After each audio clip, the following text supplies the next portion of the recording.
فاسألوا أهل الذكر إن كنتم لا Tanya تعلمون. jawab.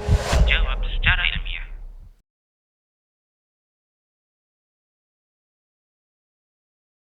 Pertanyaan terkait dengan masbuk di sholat subuh, ya, masbuk di sholat subuh.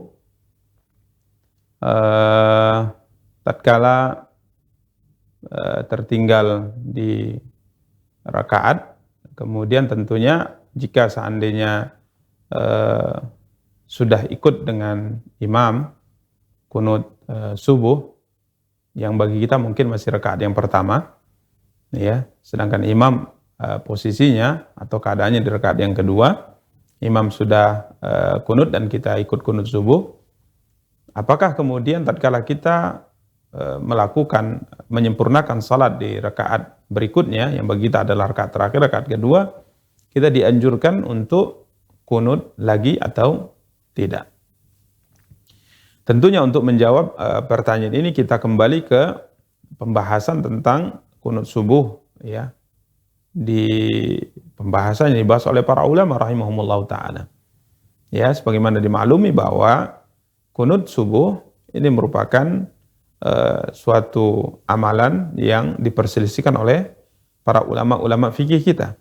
Ya, dalam mazhab Asy-Syafi'i rahimahullahu taala, beliau berpendapat bahwa kunut subuh ini hukumnya mustahab, ya, atau sunnah, ya, dikerjakan. Ya, kunut subuh mustahab atau sunnah dikerjakan.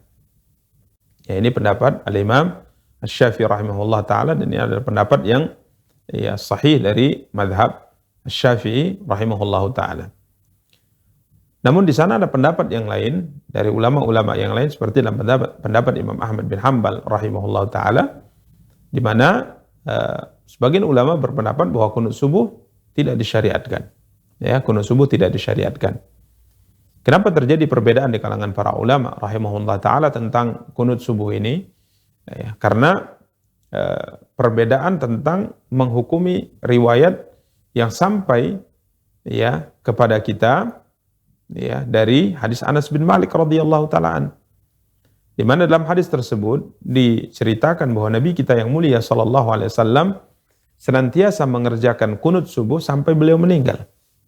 Ini lafaz hadisnya seperti itu, lafaz riwayatnya seperti itu dari hadis Anas bin Malik radhiyallahu taala. Nabi SAW terus menerus melakukan kunut subuh sampai beliau wafat. Ya. Namun hadis ini terjadi perselisihan tentang derajatnya, kedudukan hadis ini, apakah dia sahih atau lemah. Ya, sebagian ulama mengatakan sahih. Hadis ini sahih.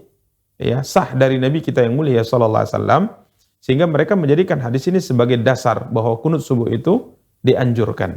Ya, kunut di waktu subuh itu dianjurkan.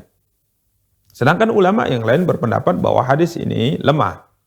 Ya, di sini tidak bisa dipakai karena tidak sahih.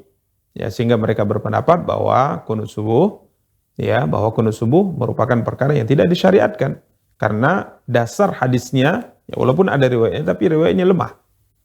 Ya, sehingga terjadi perbedaan di kalangan para ulama rahimahumullah taala. Dan wallahu taala alam, kalau seandainya berpendapat dengan pendapat sunnahnya kunut subuh, maka tentunya ya. Ya, tentunya ya. Berarti kalau seandainya misalnya ada seorang yang berpendapat kunut subuh sebagaimana madhabnya Imam Syafi'i rahimahullah, ya, pendapat Imam Syafi'i rahimahullah, maka tentunya nanti di rakaat yang terakhir bagi dia, ya, di rakaat yang terakhir bagi dia, maka dia kunut lagi. Ya, dia kunut lagi. Kunut yang pertama tadi bersama dengan imam, ya, karena dia mengikuti gerakan imam, maka dia ikut kunut. Ya, adapun kunut yang disyariatkan bagi dia menurut pendapat Syafi'i, ya tetap di rakaat yang terakhir. Ya, tetap di rakaat yang terakhir. Ini sama seperti misalnya seorang terlambat atau masbuk di salat maghrib misalnya. Ya, dia masbuk di salat maghrib. Ya. Maka tatkala ia masbuk di salat maghrib, ya, misal kita katakan dia terlambat di rakaat yang terakhir.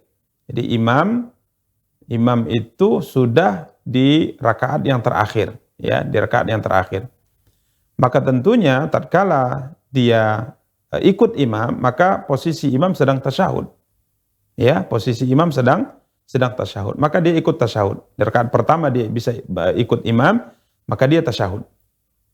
Ya, maka dia ikut tasyahud. Contoh dia masuk tatkala imam sedang berdiri di rakaat terakhir. Maka dia langsung masuk bertakbir ikut imam. Tentunya imam karena di rakaat ketiga dan itu adalah rakaat terakhir, maka imam pun tasyahud akhir. Maka dia ikut tasyahud. Mengikuti imam. Ya, setelah imam salam dia berdiri. Setelah imam salam, dia berdiri. Dan itu adalah rakaat yang kedua bagi dia. Yang kedua bagi dia. Maka di sini setelah dia berdiri kemudian duduk, sebelum melanjutkan rakaat ketiga, maka dia harus tasyahud. Dan bagi dia adalah tasyahud yang pertama. Karena ini adalah tasyahud yang pada tempatnya, yang disebut dengan tasyahud yang pertama. Nah, nanti setelah dia tasyahud kemudian naik di rakaat ketiga, maka dia tasyahud kembali untuk tasyahud yang ketiga.